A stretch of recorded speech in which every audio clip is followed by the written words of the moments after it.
Hello and welcome to episode 167 of the Thinking LSAT podcast in Vienna, Virginia. This is Ben Olson. With me in smoky Los Angeles. Oh no, it's beautiful blue sky. San Francisco over the weekend was awful. San Francisco was surrounded by smoke on all sides. Okay. It was actually really, really weird. It was like burning your eyes and lungs and stuff. Like I stayed inside for the weekend in San Francisco, which I never do. Yeah. But no, back in LA, it's beautiful blue sky. For some reason, I thought the fires were in Southern California. All of the state of California is on fire basically, but I live in a very urban place here, and there's not fires close enough to the city of LA, or the wind has just not, shifted the wrong way. Yeah. I remember last summer when all those big fires were in Santa Barbara, I guess the wind was blowing south, and we had like ash covering like cars and stuff outside, and it was really, really weird. But no, so far we have not gotten any fires real close to here. Huh. Otherwise, life is good? Life is beautiful. I'm not to talk about the weather, but I love wintertime in Los Angeles. Is the best time of year in Los Angeles. Like I went for a hike yesterday. I had to wait during the day for it to cool down a little bit so that I could go. It was like 76. I was like, I'm gonna wait for it to get a little cooler. I waited for it to get to like 71 before I went for my little walk up the mountain. Okay. Yeah. Yeah, it's lovely. And then I had friends over for Dungeons and Dragons last night, which is always a delight. That does sound fun. I went running this morning and it was 40 out. So. Oh God. Oh my. I tend to start my run a little slower so that I can warm up, but I keep thinking to myself now that it's so cold that I have to run faster right from the beginning. Otherwise, I'm going to get colder by going slow at first until I'm actually warmer. So I don't really have a chance to warm up. But anyways. Today on the show, we apparently have an accommodations update from a September test taker. Okay. We're going to hear from two listeners who have bravely submitted their personal statements for review. Oh boy. Oh wait, so that means we have two personal statements today, maybe. Wow, okay. Okay. And then LSAT India strikes again. We're going to go on to question 3 from Logical Reasoning. Cool. You can always email the show if you have questions at help@thinkinglsat.com. That goes to Sarah, who's done a wonderful job keeping the agenda organized.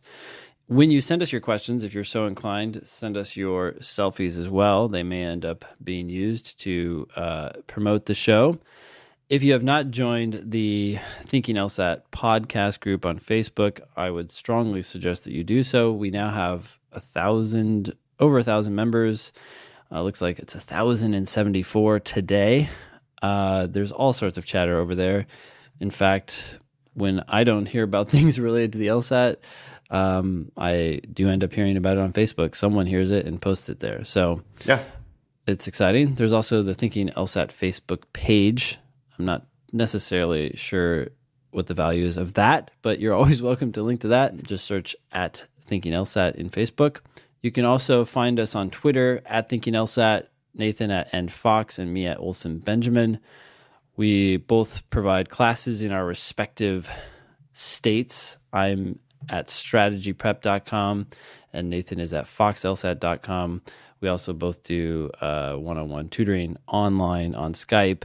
I would say that most of my students are actually on Skype nowadays. 99.9% of my students. Wow, 99.9%. Yes. How many?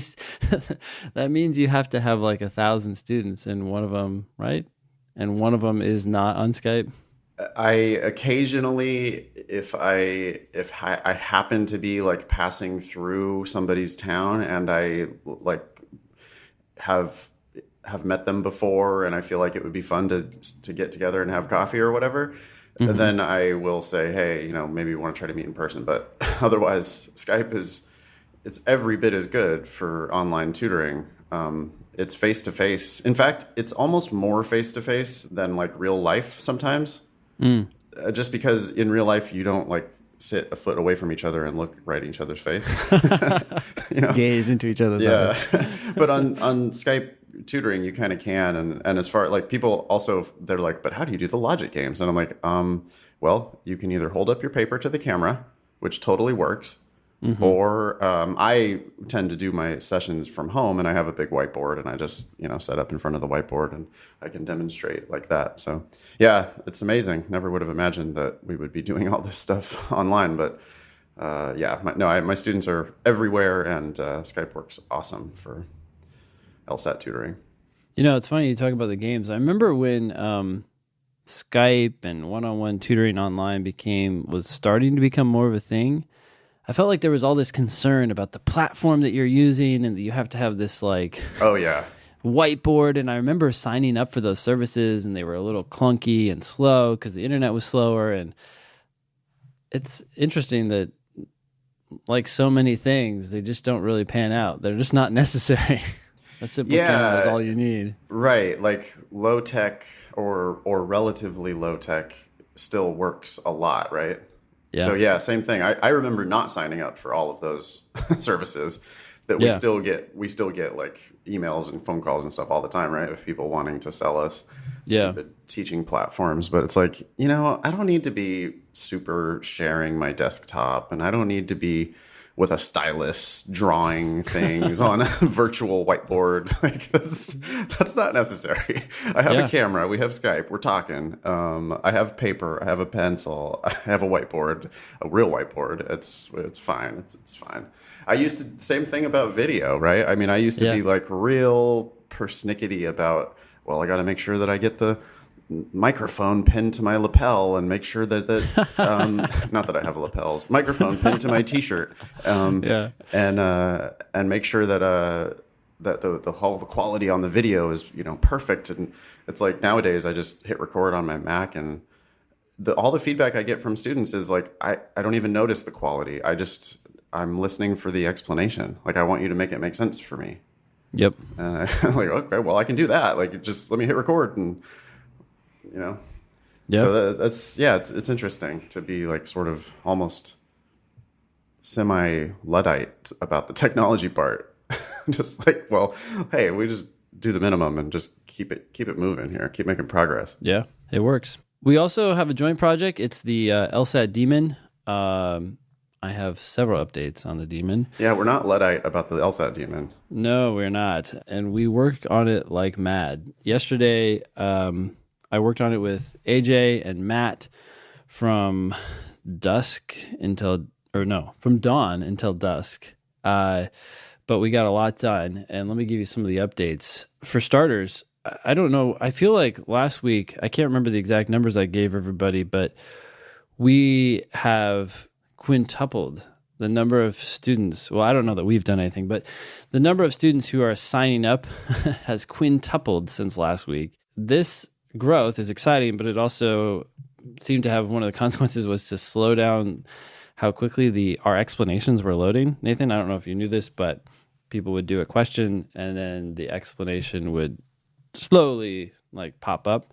And so we dug into that and ramped that up. So now it's a lot faster. The developers got it down to milliseconds. I don't really care about those details as long as it pops up quickly. Yeah. We added hundreds of new explanations yesterday. So explanations that both you and I had created, just hadn't gotten into the Demon yet. It's a complex process because there are thousands of questions and you just don't want a lot of overlap, but we figured that out. We also revamped the reports page. I don't know how many people are using it, but now it's super clear. It gives you how well you're doing for each question type, your average difficulty for each question type. It averages it for the entire section, so you can just get a quick snapshot and say, oh, look, I'm doing worse in logical reasoning or worse in games, and that can kind of prompt you to decide which section you focus on. We also gave students the ability to remove recent tests from the Demon so that they don't get exposed to those questions if that's a big concern to them. It's not something that we're super concerned about, but that's what people have been asking for. I think I mentioned this last time, but we added this new feature where people can ask us questions directly once they finish a question. And Nathan has jumped all over that and is now making videos and sending them to students who ask for more help. And so that's been cool to see. Yeah, it's awesome. I love doing it. If it's a question that it's fun for me actually because I haven't really spent very much time at all with prep tests 1 through about 40. And so I'm getting all of these. They're like, well, I'm an ultra nerd. I mean, it's like Christmas for me when it's like, hey, here's a new logical reasoning question that you get to play with. They really are fun for me. So, I'm really enjoying just doing all these questions that I've never even seen before. Yeah, no, it's good. So as we've come to discover, as we're getting better at becoming developers, we're not developers ourselves, but learning to work with developers and making something that's very technical. Every time we release new features and try to make it better, we tend to see new bugs. But I wanted to say thanks to everyone because there continues to be more and more users, and they continue to just provide super helpful feedback. They're all very excited, but very helpful at the same time. So I just wanted to say thanks to everybody, and we hope it just keeps getting better. Beautiful. Yeah. All righty. Let's see here. First question. So I got an email yesterday from a student listener saying that the 35-minute timer that we recorded on Spotify only, but not on any of the other platforms, that 35-minute timer sounds awful on Spotify only. Okay. Adam is investigating it, and if we find out anything, we'll let you know. But for now, you can check out the timer on iTunes and Stitcher and Apple Podcasts and anywhere else that you get Thinking LSAT. But that 35-minute timer sounds like garbage on Spotify. And we can't figure out why, because Spotify pulls from the same RSS feed as all the other places. It just seems like Gremlins got in there somehow when Spotify pulled that one file.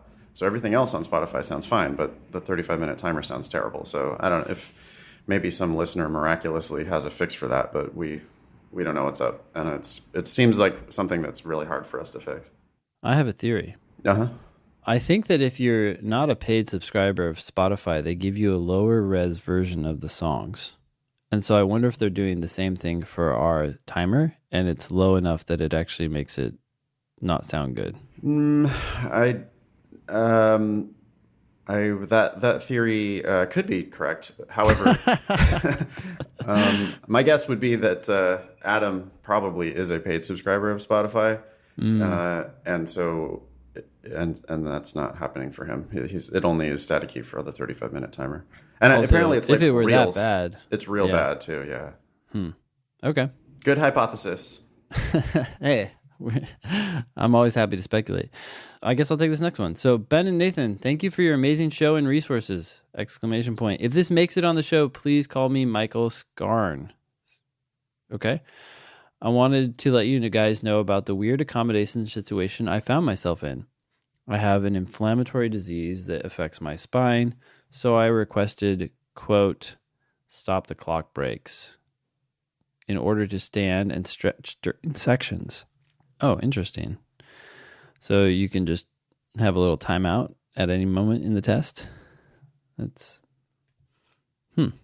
Okay, anyway, I probably could have received extra time, but didn't feel right about it. I don't understand the stop the clock break. That's the same as getting extra time. If you're stuck on a game, you're just like, stop the clock, my back's hurting. I'm not trying to say you would abuse it, Michael, but it could easily be abused, I think. Anyways, not only was my accommodation granted, but my letter stated that every time I took a break, 1 minute would be added on to my remaining time.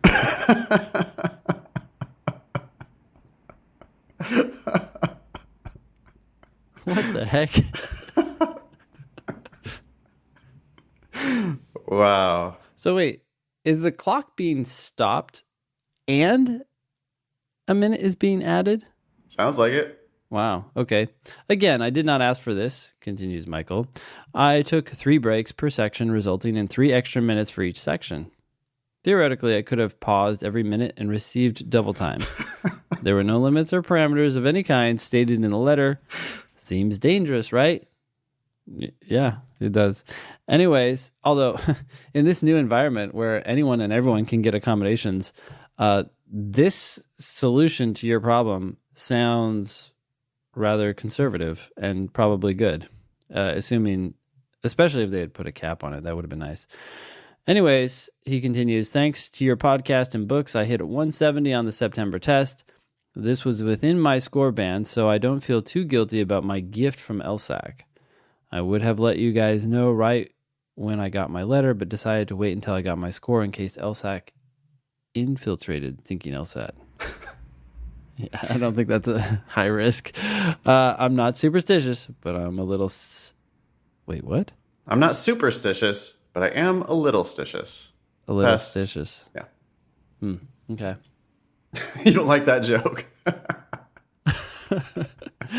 thought it was clever. No, it is clever. I'm a little stitious, I guess, so I can't read here. Thank you, Michael. That's it. There's all sorts of accommodations out there. There's basically any accommodations that you want, / even if you don't want. I'm glad that Michael has a bit of a moral compass here and is not just straight taking full advantage. It seems like Michael pretty clearly could have just asked for double time and gotten double time. Yeah. It also seems like almost anybody could ask for double time and get double time if that's what they want. But yeah, that's weird. I can't believe they're just adding a minute per stop. That's so strange. It'll be real interesting to see how this plays out. I'm gonna be really curious. I'm worried about people who get a lot of extra time and then end up getting 8 extra LSAT points and then end up getting into some school that's a little bit like potentially out of their league. They're extra time on a law school. I guess they'll get extra time on their law school exams though too. So that's okay. But then the bar exam, at least in California, I think it's real hard to get extra time on the bar exam. So I don't know. You might be digging yourself a little bit of a hole, but who am I to judge? I mean, the real tragedy of the whole thing is just that there's so much money involved, right? Like if you do this sort of unjustly, you might end up getting $150,000 worth of free education. Yeah. Pretty big incentive to use this system to your unfair advantage. Yeah. I was just thinking that if I were to try to solve this problem, a typical section has a decent number of difficulty 1 and difficulty 2 questions, and then a few difficulty 3, and then a decent number of 4 and 5 questions.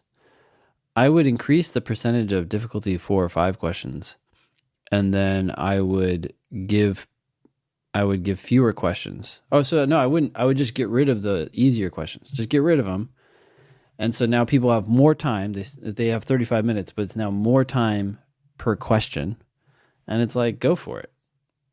These are hard questions. Either you know it or you don't know it. And let's divvy up people on the basis of that. So they can stop worrying about the time thing. I don't know. There's always going to be people who say, oh, I need more time. But yeah, I think I similar to that. My proposal has always been, well, what if you just make the LSAT untimed? Like make it fewer questions, like 10 really hard questions.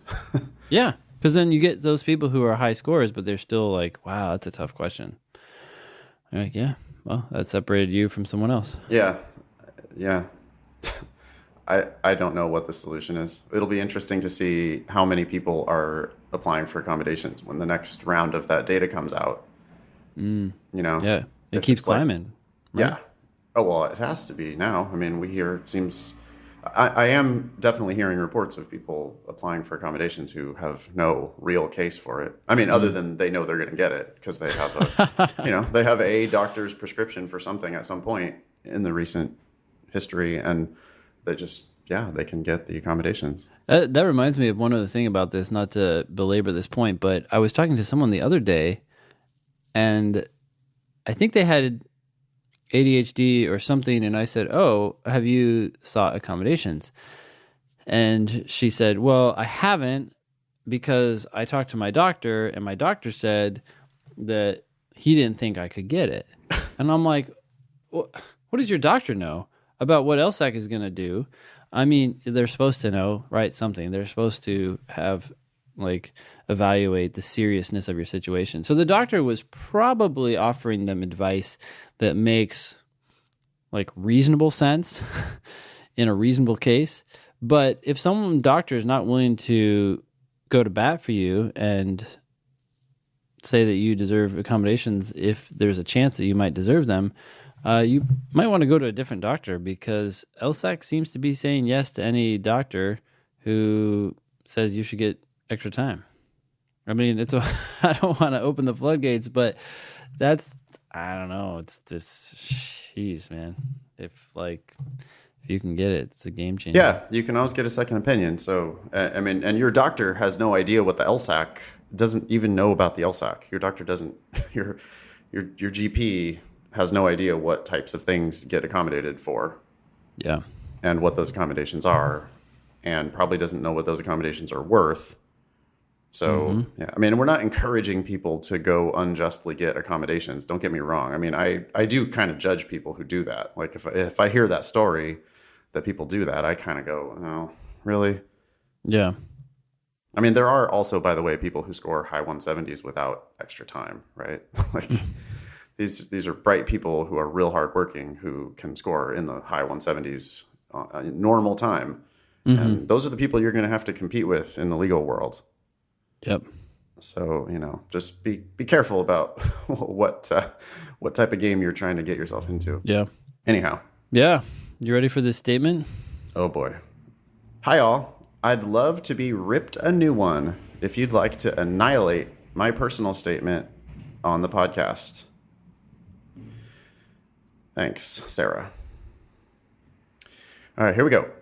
Conducting research at Cincinnati Children's Hospital is one of the most rewarding experiences of my life. I have immediate thoughts about that sentence. Okay. I have some thoughts as well. Well, isn't it? We just recently were looking at a personal statement where instead of making the subject of the sentence I, now the subject of this sentence is conducting research at Cincinnati Children's Hospital.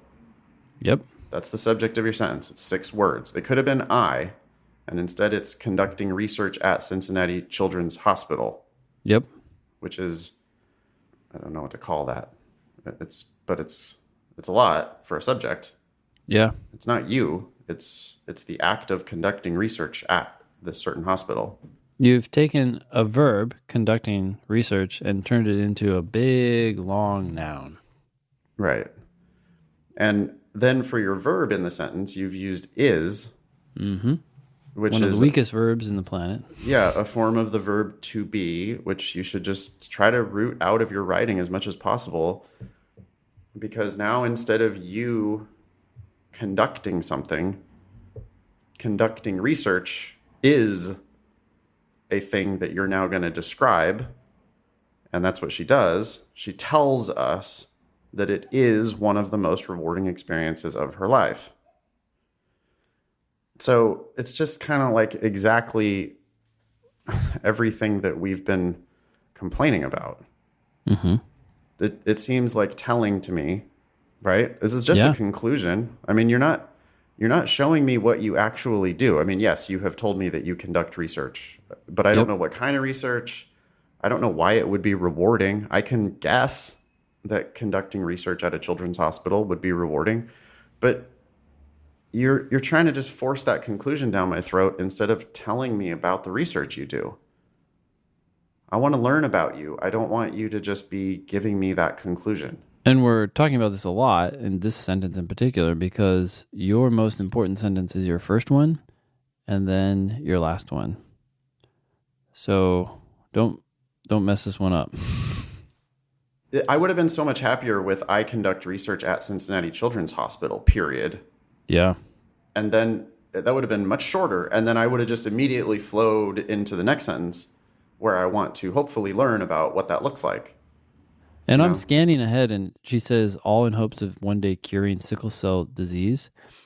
That's what you should really be saying in your first sentence. I conduct research at Cincinnati Children's Hospital in the hope of someday curing sickle cell disease. Yeah, that's huge. What?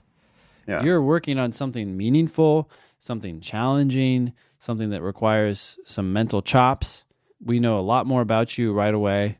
By the way, and please we're keep interested working in on you. that and don't go to law school. Yeah. Oh, wait, what? Why? I mean, seriously though, like that's really you're curing you're curing disease. Like, please keep curing disease. Yeah. Please don't quit curing disease in order to go be a lawyer. Oh my God. The world needs you there more than it needs you in the law. The world does not need more lawyers. Oh, okay. Anyway, should we move on? Yep. Okay. I spend my time reading scientific journals, performing experiments, and analyzing data, all in hopes of one day curing sickle cell disease. Clinical research. I just hate these general lists. It's like people are trying to like spray the wall or throw spaghetti on the wall and say, look at all these things that I do. Yeah. It's nice that they are they're showing us what you do, but I'd rather you just pick one and expand on it or don't talk about it. Yeah. That said, I would like to compliment Sarah that these sentences are actually correct. Mm-hmm. They're easy enough to read. Mm-hmm. They are. This list that she gives here uses 3 verbs, all with ing at the end of them. That's right. Parallel list with the Oxford comma. Yeah. And then it's also with the third sentence, clinical research is governed by heavy regulations. That's a nice short sentence. Mm-hmm. So she's mixing it up. The sentences are not too long. It's a mix of short and long, and they are clearly written, easy to read. So all that, she gets definitely a high five. I mean, this is way better than like any other personal statement we've read recently. It is. Okay. And people are stepping up to the challenge. Isn't it amazing, Ben, how we can read 3 sentences and just immediately we just know, right? It's like, Sarah, you're good. You're going to be good to go. Mm-hmm. It's going to be fine. We could talk, obviously that first sentence leaves a little something to be desired, but not because it's a bad sentence. It's clear that you know how to write, you know how to edit. You've thought about this before you sent it to us. I don't know if she printed it out and read it out loud, but she might be one of the people who doesn't even need to do that. Yeah. Because she's just capable of actually writing clearly. So that's good. Yeah. Okay. Clinical research is governed by heavy regulations. These laws are put in place for many reasons, such as risk reduction for patients, management of research institutions, and assurance of sound, reliable research. I'm getting a little bored here, frankly. I mean, this is another one of those lists. And I'm like, what's it have to do with you?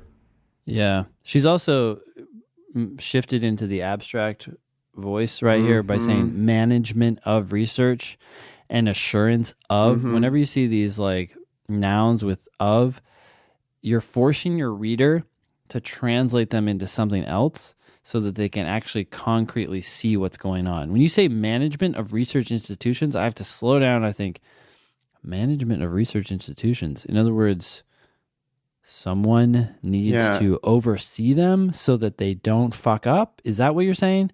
It's not like impossible to figure out, but it's not an actor doing something. Well, why not just say these laws reduce risk for patients, govern research institutions? That doesn't really do anything, or whatever, and assure sound, reliable research, right? Replace Instead of all assurance. these nouns. Yeah.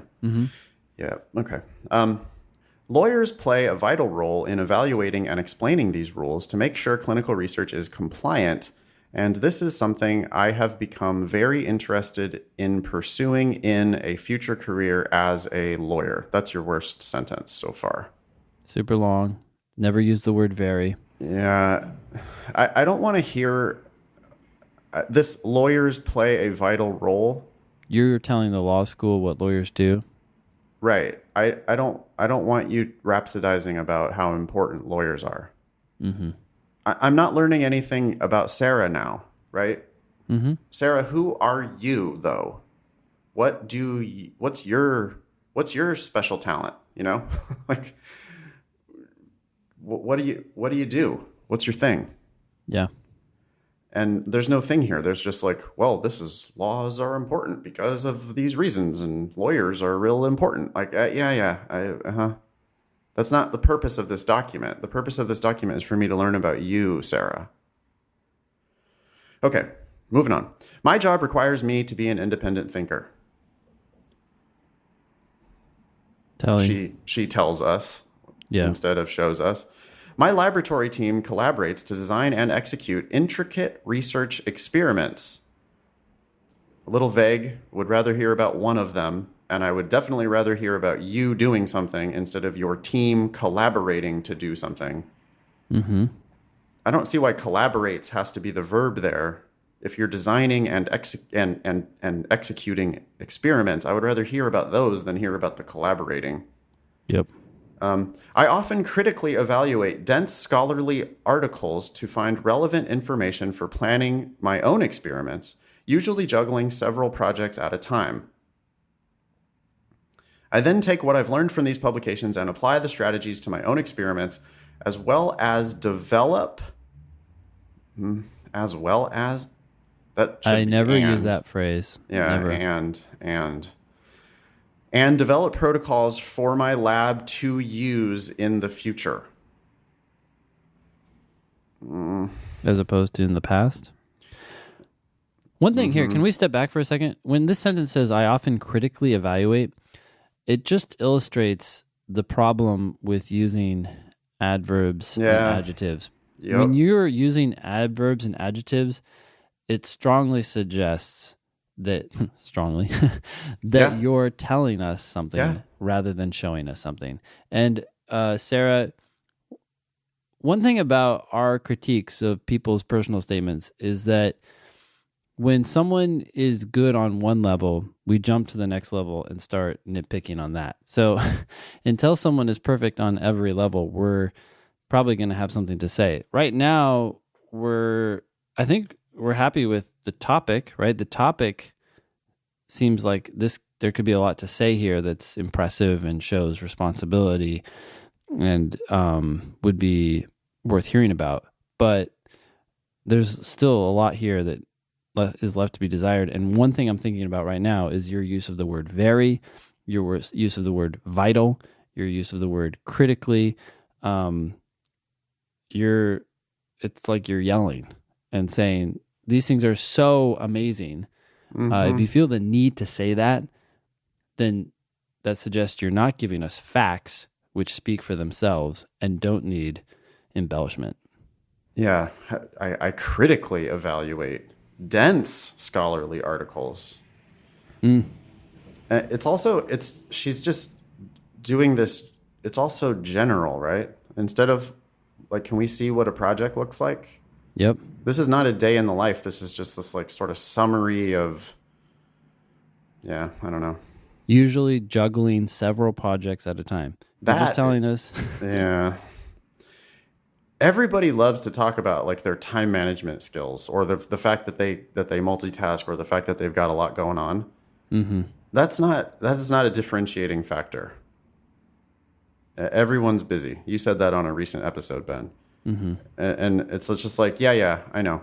What do you do though? What do you do? Because juggling several projects, we all do that. And even if you do that and it's impressive or sheds light on your ability to take on a career that's going to require you to juggle several projects, you don't say, I juggle several projects. You talk about one, you talk about another, and you talk about another, and how they all happened at the same time. And then we draw the conclusion ourselves, holy smokes, this person is responsible for a lot of things at once. They must know how to manage their time. Yeah, you show it instead of telling it. Mm-hmm. Okay. Working on these projects has helped me to efficiently grasp new ideas and to critically analyze complex and abstract ideas. Telling. Yeah, now I'm getting irritated. It's just like, okay, you just said critically 3 sentences ago. So now you're just repeating the exact same adverb. And you're efficiently grasping new ideas. It's just purely telling. I have no idea what you actually do. You're in a lab managing a lot of experiment shit. I don't get it. I'm not seeing it.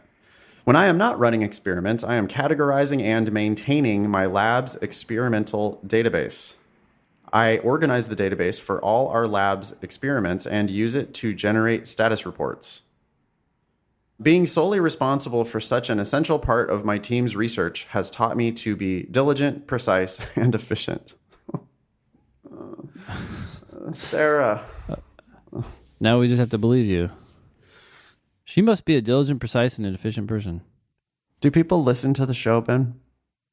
I don't know. I think we talk about showing versus telling every time, but maybe we're not doing a good job of showing how to show.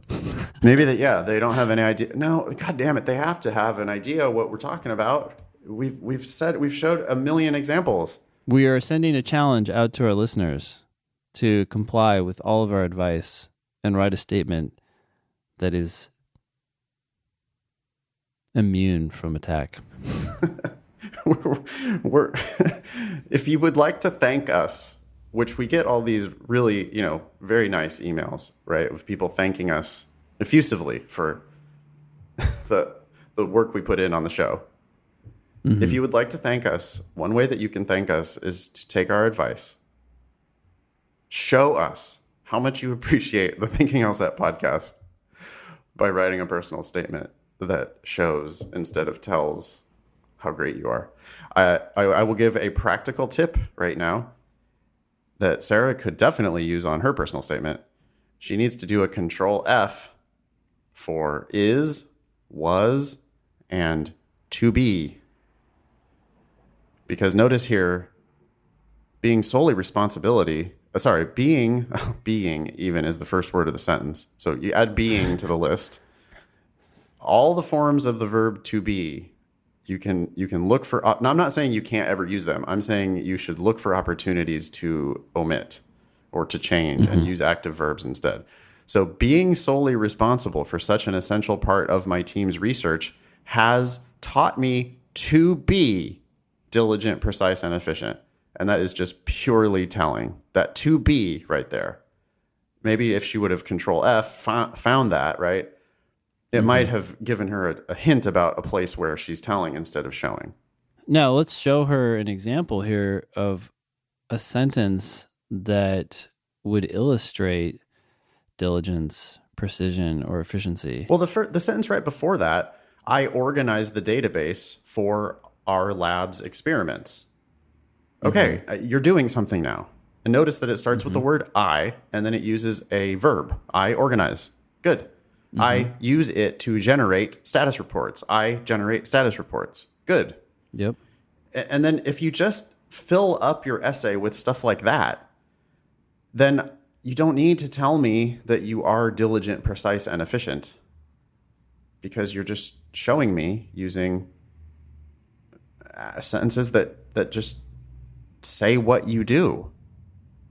Say what you do, not say what you are. Say what you do. Does that help? I don't know. Yeah. Well, one thing to keep in mind here is continuing on this idea, right? I organize the database for all our lab's experiments, and I use it to generate status reports. What Sarah is doing, and what a lot of people do, is they tell us something that they do, but they don't dig into it. Yeah. Like, I have no idea what a status report is. I don't know how challenging that is. I don't know what's at stake, who uses that information. And so this statement would be a lot better if you cut pretty much the entire second paragraph, the last part of the first paragraph, and you jump right into this. And you say, I organize the database for all our lab's experiments. And then you start to unpack that. You tell us what you do with the status reports, how they're... And so I become your student. I'm learning about that. And as I learn about that and you and what you're doing every day, I mean, your day is 8 hours long, right? Or longer. And it's filled with you doing tons of things that are important. If you take one of these things and dig into it and provide facts so that I can visualize what you're doing, then I start to draw these conclusions. And you never have to say, being solely responsible for such an essential part of my team's research has taught me to be diligent, precise, and efficient. What about your role makes it so that your team is depending on you and that it's essential? if we knew what these status reports were for, we would probably see that, oh, that is essential. And yeah, I see that your team is depending on you for that. And wow, you're responsible for that and you're delivering. But you never say that. We just see that from your actions. Yep. Perfect. Can I say one more thing too? Yes, absolutely. Think about this.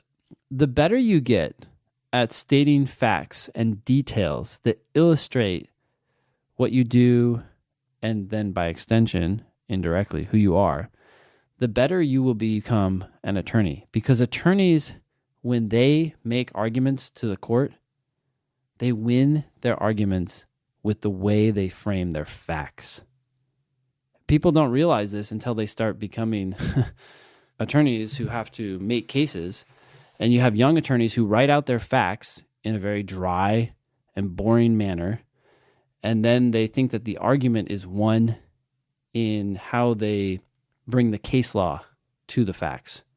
It actually starts with the facts themselves. Good attorneys spend their most time setting up the facts in their brief so that the facts convince the judge that they're right before they even talk about the law. Yeah, the court knows a lot more about the law than you do anyway, right? I mean...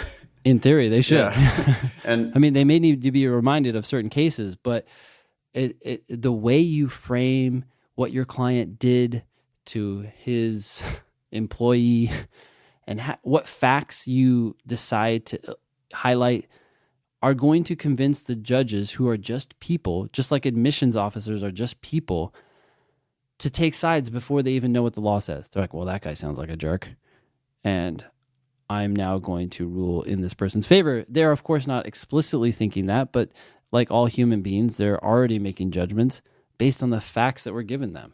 You're not giving us facts that make us judge you in a positive light. You're not giving us facts that make you judge you in a negative light. We just don't have very many facts here. very well said. I really can't agree more. I'm looking at this next paragraph. Should we move on? Yep. Nearly a year ago, my team and I began working on a research project with a company outside our research institution. This is just, it's so dry. It's so vague. Mm-hmm. A research project with a company. It's like, where are we? Who are we? Who are you? What is happening? What's going on? Yeah. I'm envisioning like just white hallways with just these like all the company outside your research institution is a bunch of just like gray suits, faceless people. You know what I mean? These people are faceless. They don't say anything. They don't do anything. They don't. The same with the scientists. It's just like, huh? There's no. You're not a human. You have to be a human. How about this? Nearly a year ago, my team and I began working with a startup trying to develop a drug for sickle cell disease that ran into problems in regulation, or ran into problems with the FDA. Let's not even talk about regulations. Let's talk about the actual actors, right? And it's like, oh, now I see what you're doing. You're working with this company who's trying to like create this drug, and they have problems, and now you're going to help them. I don't know. Like right now, like you said, it's this sterile. It's like I feel like it's like something out of 1984 or something. Yeah, yeah. Anyway, the project is heavily regulated by the company we are collaborating with.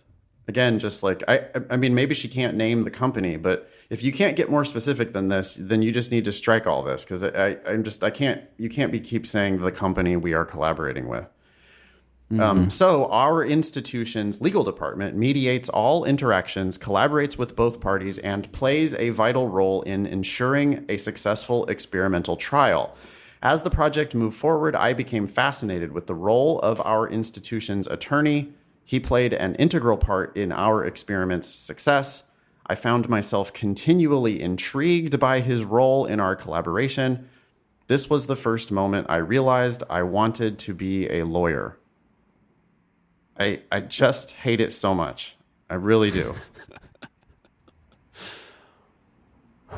I hate it so much. It's not about you doing anything. Go ahead, Ben.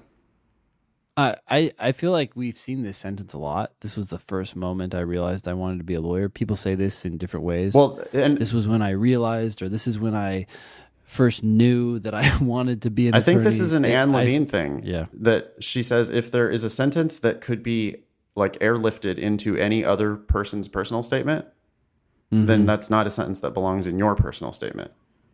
So Nope. this was Not the first moment I realized I wanted to be a lawyer. Also, it has the passive using was. I honestly don't care about the first moment you wanted to be a lawyer, to be frank. I want to know that you know now what you're getting into, regardless of when this first became apparent to you. I want to know what you have done. You need to demonstrate to me that you have done things to like start moving down this path. I would much rather you take this attorney out for coffee. I'm not saying that, let me hear about you actually pursuing this path rather than just, wow, the attorney was they were just all in there. It's like, well, we're not admitting that attorney to this law school. Yeah. You could even say you could cut all this and just jump right to the point.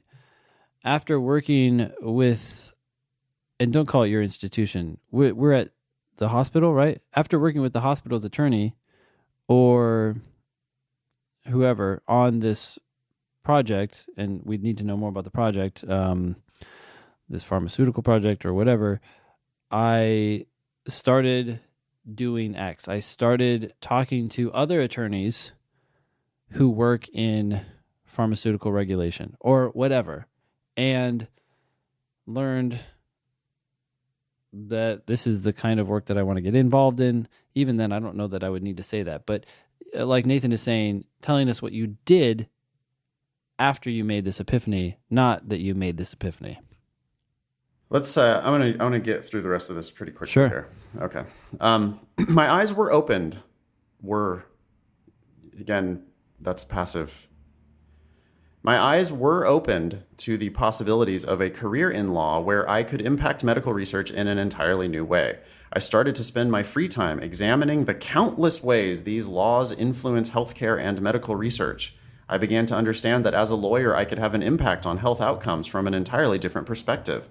While I enjoy my job and being part of groundbreaking research at such a prestigious hospital, I found myself more and more drawn to the rules and regulations that govern medical research. I then looked for other ways lawyers play a part in clinical research and the healthcare field as a whole. A career in healthcare law will allow me to combine my passion, science, and for helping people with my interest in the laws and regulations that govern not only research but the medical field on a much larger scale. That sentence is actually broken, Sarah. Never, ever say the word passion on your personal statement. It is the definition of telling. Stop saying passion. The skills I have cultivated as a scientist, such as diligence, now we're just going to list the skills, really, such as diligence, critical thinking, and organization, will be essential to my future career in law. My background in science has played a vital role in my motivation to pursue healthcare law, as well as allowed me to get a glimpse of what a future career as a lawyer will entail. I hope to use the insight I have gained from my experience in clinical research to be an advocate for positive change in the medical field and impact health outcomes on a large scale. What do you think? Too much telling. Too many vitals. Vital showed up twice here, as well as showed up twice. Yep. Sarah, you're a good writer. I'm not worried about you being able to eventually do this on your own and come up with a solid professional document. The storytelling leaves something seriously to be desired, because this is one of the least personal statements we've ever seen. I mean, it's antiseptic. You know, it's clinical. Yeah, it is. It's real vague. I don't have a picture of you as a person. I don't. Are you in a cubicle? Are you in an office? Who's next to you? What do they look like? What are they wearing? What are you wearing? What are you like? when you get to the office in the morning, what do you do? Who do you interact with? When you make these reports or whatever, who looks at them? What happens? Do they ask you to make changes? Do they thank you for, doing something new that they haven't seen before? I just had a realization. Yes. When you go home from work, I imagine that whoever you live with, if you live with anyone or whoever you hang out with, there are occasions when you tell them stories about work. Now, a lot of stories about work are stories that are, inter-office politics that are just interesting or gossipy. But there are stories, too, that I hope, at least, have to do with what you're doing. Like you go home and you say, you wouldn't believe what happened today. We made a breakthrough in our research when we discovered that this one thing we thought was going to happen didn't happen, but this other totally unexpected thing happened after we looked at this data from this study that was conducted 2 years ago and was ignored or whatever. You're sitting there and you want to tell someone about what you did at work and that was substantive and interesting. If you don't want to tell the admissions officer about this, it's probably not something that you should tell them.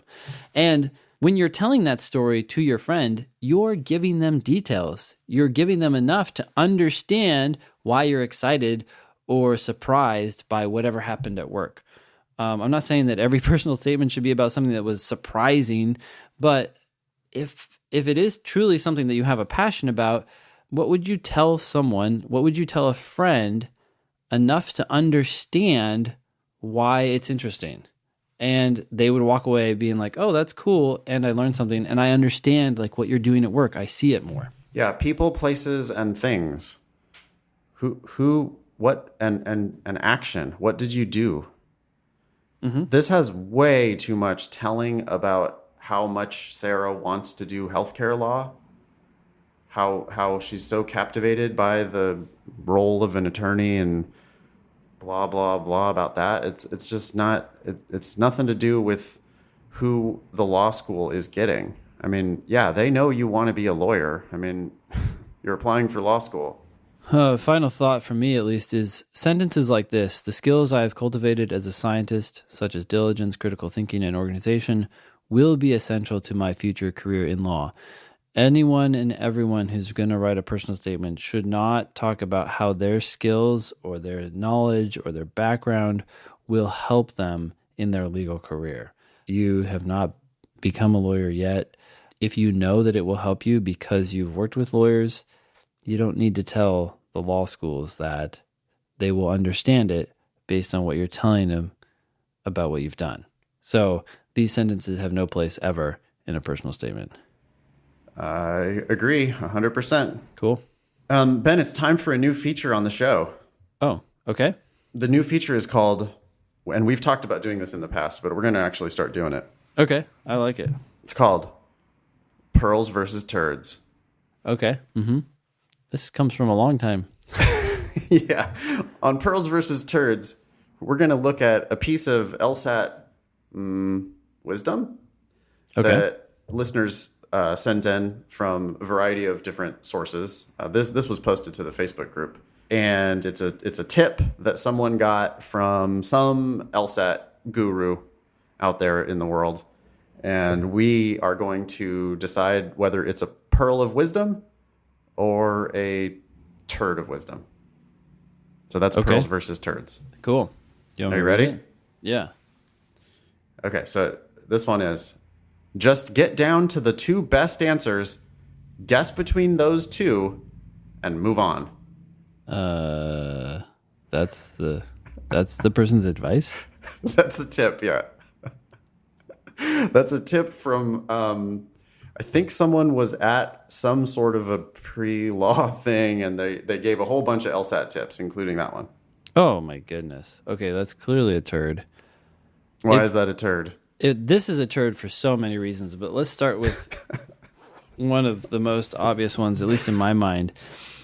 If this is your strategy, just get down to the two best answers, guess between those two, and move on. You're basically shooting for, you're aiming for where everyone else who has any remote chance of doing well on this test is at already. If you talk to anyone, even in like sometimes the 140s, they say, oh, well, I got it down to these two answers and I picked the wrong one. So getting it down to the two best answers is just par for the course. That's what everyone else on the test is doing, even people who are presumably scoring a lot lower than you are. So then to guess at that point and move on seems to be giving up at the very moment that you can separate yourself from the other test takers. Yeah, if you narrow it down to 2, your expected value is now half a point. Mm-hmm. If you narrow it down to 1, your expected value is 1 point. Yeah. So you can, I mean, if you randomly guess, your expected value is 0.2 of a point. So getting it from 0.2 of a point to half a point, you've added 0.3 of a point in expectation. Mm-hmm. Right? Now you can add another half a point of expectation by figuring out which one of those answers is right and which one's wrong. Yeah. It's exactly the wrong advice. This is a clear turd. You know, I don't have a problem with it in the rare instances where you've done your best and you have reread the passage, you've reread the question, you've compared the answers word by word, and you don't see which one is better. At some point, you just have to say, okay, well, it's one of these two and move on. But that is the exception, not the rule. Yeah, because you could be 10 seconds away from unlocking it. If you closed your eyes for 5 seconds and took a deep breath, you might reopen your eyes and see exactly why the wrong answer is wrong. Amen. I mean, how many people, after the test is over, go back to the question, look at it for a half second again, and then say, oh, yeah, of course, the answer is D. And they just didn't. Why do I always do that? Why do I always do that? Oh, why does that always happen? And I'm like, because you didn't take it seriously enough the first time through? Because you're racing the clock? Because you're so anxious, worried about the time, think you have to finish the section? So you race. So then, yeah, you don't get paid for that work you do because you did shitty work. You just didn't finish the job. You got to finish the job. These questions make sense.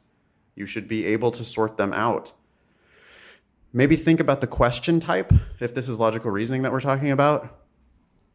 That can help, right? Yeah. Answer choice strength might matter.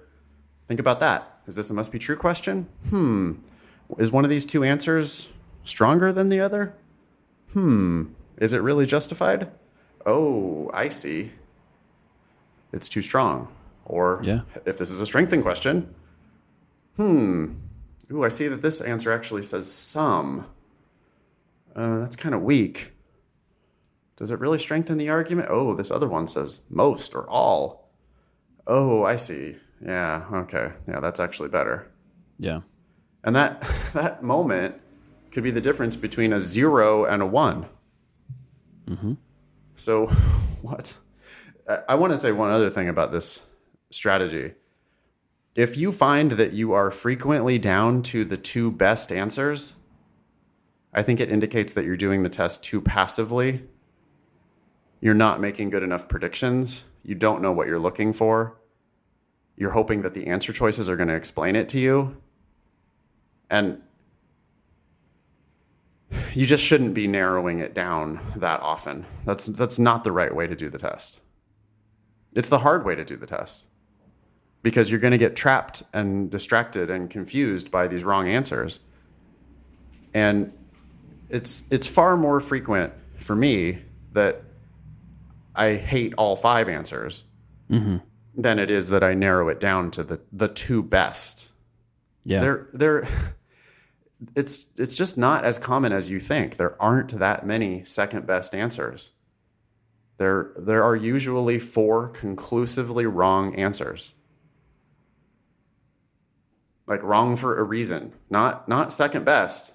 I mean, just wrong. And so when you think you've narrowed it down to the two best, it's more likely that you just kind of got suckered by an actually wrong answer, like objectively wrong. And even And even when an answer is plausible or second best, because it would work if the other answer were gone, it's worse for a concrete reason. One thing I've started doing recently is that I'll say, well, why is that answer wrong? Or why is it worse? So I say, why is that wrong? And they'll say, well, I see that the correct answer is better. Okay, you're right, it's better. Why is that one worse? And they'll just say, well, it doesn't quite fit. And I say to them, look, dude, if you got this question wrong, and you did, and you didn't understand why the correct answer was correct, and you wrote a letter to LSAC and said, please explain why this answer is wrong and the correct answer is correct, and they wrote back to you and said, well, the correct or the wrong answer is not as good of a fit, would you be like, sure, okay, yeah, you're right? You would say, fuck you. Yeah. That doesn't make any sense. I need specific words and reasons why it's not a good a fit. Fine, it's not as good of a fit. Fine, it's out of scope if you want to say that stupid phrase. But why? What word or what assumption is being made in this answer choice that's not being made in the correct answer that makes it worse? And then when sometimes people laugh and they're like, yeah, okay. And it's like they sit there and they think a little bit longer. And sometimes they start guessing at words, like, well, is it critical? Is it vital? And it's like, well, yeah, actually it is that word. Why do you think it's that word? Or nope, it's a different word or whatever. You've got to dig into the words. There's going to be one or more words that makes that answer wrong. And you need to know what those words are. Absolutely. This is a garbage strategy that is, I think, targeted at, 135 scorers who are trying to get to 145. Yeah, might actually help if they have a 50-50 shot. Yeah. Yeah. But instead, here this is not going to help you get to an actual feasible, viable LSAT score for law school. Yeah. No, you need, if you're going to go to law school, you need to actually be understanding the goddamn LSAT. If you can't understand the LSAT, you cannot understand law school. Jesus Christ. You have no idea what you're in for. If you're really struggling to understand the LSAT, law school is going to be just bewildering. And you've got to commit to the idea that you're going to be able to figure this shit out. So no, ain't no narrow it down to 2 and guess and move on. That's a big bad turd. All right, I say we leave the personal statement for next time. Yeah, and dive into this LSAT India question. Sure. Yeah. All right. Why don't you go ahead? Okay. This is from the 2009 LSAT India Section 1, Question 3. Not that anyone will be able to find it, but just for the record, that's where it's from. Question 3 says, the pigment that gives fresh blueberries their deep purplish blue color is found in the berry's skin, not in its flesh, which is pale green. Okay, sounds like a fact to me. Therefore, all right, so we just read a premise. Since the smaller the berry, the more skin there is in relation to the rest of the berry, it follows that a pie filling made from a pound or 2 of fresh whole blueberries, blank line. Cover up the answer choices. Yeah. If you can't answer this one before looking at the answer choices, you just can't answer it. Yeah. You need to predict the answer here. That's how we avoid narrowing it down to 2 and picking a wrong answer. Is we just know what the goddamn answer is before we look at the answer choices. Yeah. I mean, what are they trying to say here, Ben? Well, what they're trying to say is that the color is in the skin, and if you have a smaller berry, then there's more skin compared to the rest of the berry, so there's more, at least relative to the rest of the berry, color, or deep purplish blue color. Yep. So I would expect if someone made a pie filling with smaller berries rather than larger berries, they would have a darker, or at least a pie that's closer to the purplish blue color rather than the pale green color from the flesh. In other words, the ratio. Yeah. Yeah. If you and that has to be the point of all of this. Why the hell did they tell you that the pigment's in the skin, not the flesh? Why did they tell you that the smaller the berry, the more skin there is in relation to the rest of the berry? And now if they're starting to speculate about what happens in a pie filling, you have to just put all that together and go, oh, so if I want a darker pie, I need to use smaller berries. Yeah. Or if I use big berries, it's going to be not as dark of a pie.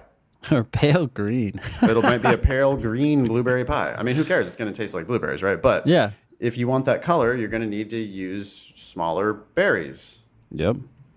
Okay, and now we just answer the question. Yeah. So we didn't even read the question stem yet. Which one of the following most logically completes the argument? Which is not surprising since they had a blank line. Yeah, what kind of a question would you call that? I would call this a must be true question. Yep. 95% of the time. There is sometimes cases where this blank line comes right after the word because. And so it's like, yeah, so you're trying to fill in a premise, but that's super rare. And it's not happening here anyway. Not happening here. Yeah. It follows that is our conclusion indicator yet again. Okay, so let's complete this sentence. Whole blueberries should be made of the freshest berries available. We never talked about whether this is good or bad. Yeah. Out. If you're picking that, you're just like you're like, yeah, well, it'll be delicious. In which case, you have just ignored what they've said. You're just not paying attention. Nope. All right. Maybe this is one of the two you narrow it down to. Anyways, we'll see.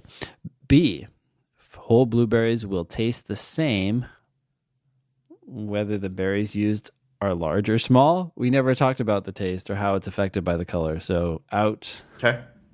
Whole blueberries will taste good only if made of high quality berries. Never. It's kind of weird how you quality. keep saying whole blueberries as the beginning. I mean, it's really pie filling, right? A pie filling will. Well, I'm saying whole blueberries because that's what they said right before that line. Yeah, I know, but I mean, whole blueberries is not actually the subject of that. Pie filling is the subject. Oh yeah, it's weird that I'm reading it that way. Yeah. So pie filling should be made of the freshest berries available is A. Nah. Yeah. Oh. The pie filling will taste the same whether the berries are large or small. I mean, maybe, but that's not their point. Mm-hmm. Go ahead. Thank you. Yeah, although still getting rid of the wrong answers. Let's see here. So the pie filling will be darker if small berries rather than large ones are used. That's exactly what we predicted. It's just the whole point of all of this. What possibly were they trying to say if they weren't trying to say that? Yeah. Okay, that's the answer, but let's take a look. Pie filling will be more flavorful. Okay, I can just stop right there because we never talked about the flavor. Yep. Very good. Easy question. Answer's D. Very predictable. That's a must be true / kind of like a main conclusion question. Yep. And all it is are you tuned in? Can you pay attention to the facts and then just sort of put the pieces of the puzzle together? Yeah. It's not that hard if you think about it for 5 seconds before you go into the answer choices. But I can definitely see people missing that by just not really being tuned in and being too passive. You end up spending all kinds of time on answer choices. And yeah, I'm not... I used to be sort of more proud of people when they narrowed it down to 2, if those 2 included the right answer. Yeah. But these days, I'm just like, really, if you're narrowing it down, I think that indicates to me that you didn't like sort it out in the first place. Mm-hmm. You probably got to the answer choices too quickly, and then now you're going to just be getting confused. And it takes a lot longer to do it that way, by the way. Yeah. All right. That's that. That was show number 167. Thanks all y'all for listening. Nice knowing you. Don't pay for law school.